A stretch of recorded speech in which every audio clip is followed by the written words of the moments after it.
Labas, mieloji. Aš esu Kristina ir kviečiu tave nerti į Holy Moteris projektą.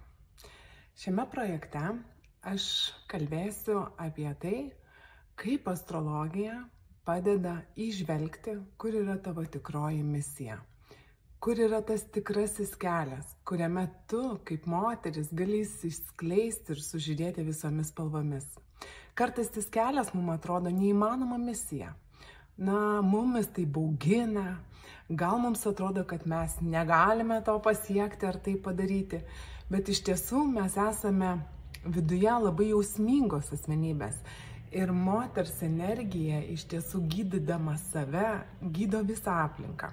Ir kai ji atranda kelią, kuriame ji žydi, jos misija tampa ne tik jai asmeninė, įgalinančią energiją, bet ir aplinką gydančią energiją ir nešančią žinutę į aplinką, į visuomenę, į savo šeimą, į savo ratą.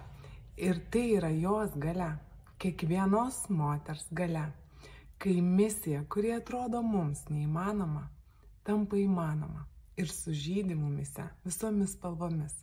Apie tai ir kalbėsiu.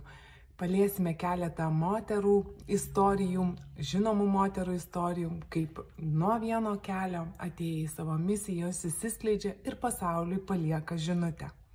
Susitikime projekte ir paanalizuokime, kaip žvaigždės mums parodo mūsų kryptis ir palengvina suvokimą, kur man eiti šiandien.